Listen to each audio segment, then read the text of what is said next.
Fala galera do canal Botafogo Digital, sou Carlos Albuquerque, começando a semana, segundou, né? A gente sabe que acabaram as miniférias dos jogadores do Botafogo, dia de volta ao trabalho no Lonier, merecido descanso, né? Vamos ser sinceros, a gente comenta tanto aqui sobre o calendário, né? Corrido do Brasileirão, junto com o Libertadores, enfim. E o Arthur Jorge achou por bem dar esse descanso aí, físico e mental, para os nossos atletas, então que hoje todos tenham um grande retorno no Lonier, né? E também com as novidades, né? Adrielson, Vitinho, Alex Telles, essa galera aí se juntando ao elenco, né? Definitivamente. Inclusive o Telles vai pela primeira vez aí conhecer de perto os novos companheiros. Pessoal, vamos falar aqui ainda daquele assunto chato, enfadonho, né? Do fair play. Comentei ontem com vocês uma entrevista da Leila Pereira, presidente do Palmeiras, que até faz sentido, né, dela dizer que o fair play financeiro, na verdade, tem que, antes de mais nada, ver os clubes que devem dinheiro aos próprios jogadores, ou seja, salários atrasados, luvas atrasadas, direitos de imagem, enfim, e também que devem dinheiro para outras equipes. Inclusive, dei como exemplo o Corinthians, que fez agora uma contratação, né, de peso do jogador Depay, holandês, e deve ao Rojas, deve ao Cuiabá pelo passe do Ranieri, deve ao Flamengo pelo Mateuzinho, né? Comentei justamente isso. O jornalista Jorge Nicola disse que o Palmeiras também está devendo na praça, né? Então, até pela própria ideia aí da Leila, o Palmeiras também deveria ser punido, né? Ou se enquadraria caso realmente essa ideia aí pegasse, né? E aí é interessante a gente dizer o seguinte: o fair play financeiro, da maneira em que o Flamengo já comentou, né? Os seus dirigentes, é simplesmente assim, olha, dá um jeito do Textor parar de injetar dinheiro no Botafogo, né? E a coisa não é tão simples assim, porque justamente o que atraiu o Textor de vir ao Brasil e de adquirir a SAF Botafogo foi o fato dele pagar as dívidas do Botafogo, investir dinheiro no Botafogo, transformar o Botafogo, né, no que era o glorioso de outrora, né? E para isso, claro, precisa de investimentos, né? Então é que nem você chegar para o seu vizinho de rua e dizer, olha, meu amigo, não dá para você botar painel solar no telhado da sua casa, não gostei que você construiu uma piscina, não achei legal que você agora fez um muro novo, todo novo, né? Porque tá ofuscando aqui a minha casa, né? Então, o fair play financeiro aí proposto pelo Flamengo é mais ou menos nessa linha, né? Você ficar insatisfeito que o seu vizinho está fazendo melhorias, está investindo, né, com o dinheiro dele, né? Com o dinheiro dele. Enfim, o dinheiro da Eagle, naturalmente, é o dinheiro que também engloba o Botafogo, né? Então, mas não é um dinheiro que o Botafogo está lucrando, mas o Botafogo já está, né, desde que a SAF foi implementada, com ganhos muito maiores, até pelo novo aproveitamento do Nilton Santos, pelo camisa 7 aí, beirando agora os 70 mil, né? Então, as fontes de lucro, os patrocínios do Botafogo, e isso é uma roda, né? Uma roda que gira. Quanto mais atrativo é o time do Botafogo, quanto mais o time do Botafogo ganha e tem os holofotes da mídia, mais patrocinadores se interessam pela camisa do Botafogo. Enfim, uma discussão aí muito ampla, mas aí o curioso é isso, que o Nicola pontuou que o Palmeiras está devendo ao Juventude. Isso mesmo, o Palmeiras vendeu o jogador Cauã Santos para o mundo árabe, né, para os Emirados Árabes, para o clube Shabab Al Ahly, tá? E foi uma venda ali de 2 milhões de dólares, que dá algo em torno de 10 milhões de reais. Portanto, 30% desse valor teria que ir, né, para o clube de Caxias do Sul, 3 milhões de reais, portanto, e até agora o Palmeiras não depositou essa grana. Então, pela própria ideia da Leila, o próprio Palmeiras também teria que ser punido aí nesse sentido. Mas, enfim, é uma informação interessante, porque a gente sabe que mesmo um clube que tem uma Crefisa e milionária por trás, às vezes, né, precisa olhar para o próprio umbigo. Galera, falando ainda, tem a ver com o Palmeiras, né? Surgiu a notícia no tabloide The Sun, né, na Inglaterra, de que o Textor estaria ali interessado em contratar o técnico Abel Ferreira para o Everton, né?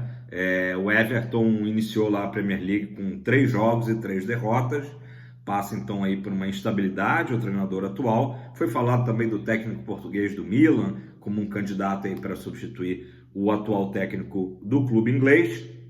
E surgiu o nome do Abel Ferreira. Não é segredo para ninguém que o Textor gosta do trabalho do Abel Ferreira, né? Já elogiou diversas vezes, inclusive já foi falado isso meses atrás, de que ele poderia até levar para o Lyon, enfim, para algum clube da holding, né? Não o Botafogo, o Jorge também no Botafogo, mas já existe, digamos, um flerte, né?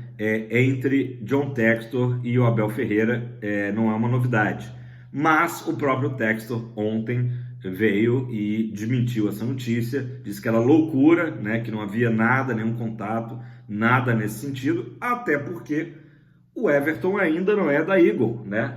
A gente imagina que isso vai acabar acontecendo aí nas próximas semanas, mas o Textor ainda precisa vender a sua parte no Crystal Palace para então concluir a negociação junto ao Everton, né? Então realmente não faz sentido nenhum. Só lembrando que o contrato do Abel Ferreira com o Palmeiras vai até dezembro de 2025. Mas é isso, acho até que não é uma coisa impossível de acontecer, digamos, ano que vem, né? Do Abel ser contratado pela Eagle, ir dirigir o Everton, né? Acho que também seria um plano de carreira aí também muito interessante para o Abel, né? Dirigir um clube de Premier League. Mas, como eu falei antes, uma coisa de cada vez, né? Tem que primeiro a Eagle concluir a compra do Everton. Isso ainda não aconteceu. Galera, a CNN Brasil divulgou que o Cruzeiro vai receber uma grana do Botafogo. Por quê? Pelo seguinte, a contratação do Vitinho, né? Falei aqui bastante quando aconteceu essa negociação recentemente, que o Vitinho era da base do Cruzeiro, fez apenas um jogo como profissional lá na Raposa, se transferiu para o Bruges, da Bélgica, depois para o Burnley, né? O Botafogo acabou de contratá-lo, né, junto ao Burnley, e existe o chamado mecanismo de solidariedade da FIFA, que então R$1 milhão vai cair lá na conta agora do Cruzeiro, que tem a SAF, né, do grupo Supermercados BH, né? Então R$1 milhãozinho vai entrar lá nos cofres do Cruzeiro. Galera, o portal da internet, a página 1 contra 1, né, 1x1 Futebol, ela faz um ranking semanal dos clubes no mundo. E o que esse ranking leva em consideração? A fase atual do time, o potencial do elenco e, claro, a colocação que o clube está nos campeonatos, né, nos certames que estão disputando. Então, até semana passada era o Fortaleza que estava liderando nas Américas, tá? No continente americano. O Fortaleza era o número 1, o Botafogo estava em segundo. Houve, inclusive, o confronto, né? O último jogo entre as duas equipes. Vitória do Fogão por 2-0, como todos sabem. E aí mudou o ranking, né? O Botafogo assumiu a liderança desse ranking semanal, né? Interessante, curioso. Claro que isso aí não muda nada, enfim, o panorama. Mas sobre o que eu falei há pouco, é interessante, né? Na hora do Botafogo, por exemplo, buscar um patrocínio, são coisas que acabam sendo divulgadas na mídia e ajudam o Botafogo. Hoje o patrocínio da Parimet é um belíssimo patrocínio, mas eu diria que ainda é um patrocínio aquém de outros clubes do Brasil, né? Então, com essa nova ordem aí do Botafogo, novamente liderando o Brasileirão, disputando Libertadores, certamente na busca aí de um novo patrocinador ou até de uma renovação com a Parimet, vai haver uma valorização muito grande, porque a camisa do Botafogo está muito valorizada. Só para fechar aí a notícia, nesse ranking da 1 contra 1, né, 1x1, o Botafogo lidera, Fortaleza segundo, terceiro lugar Palmeiras, quarto Flamengo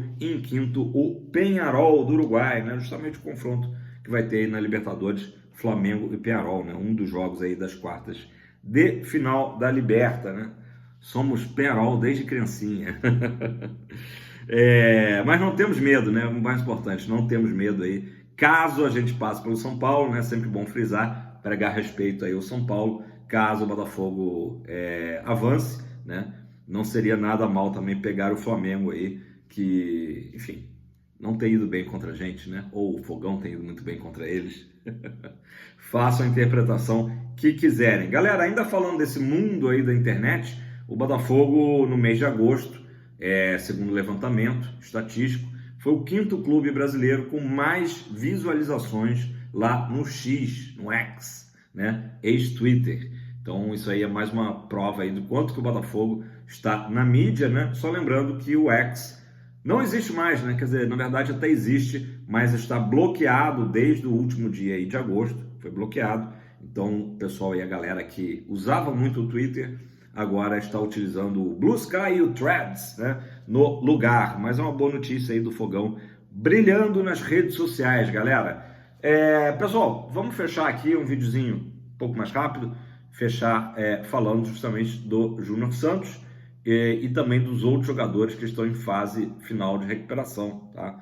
De modo geral, são boas notícias. A do Júnior Santos realmente impressiona, porque ele conseguiu aí um tempo recorde, botei na thumb, né, de recuperação. Hoje, segunda-feira, ele inicia o período de transição, tá?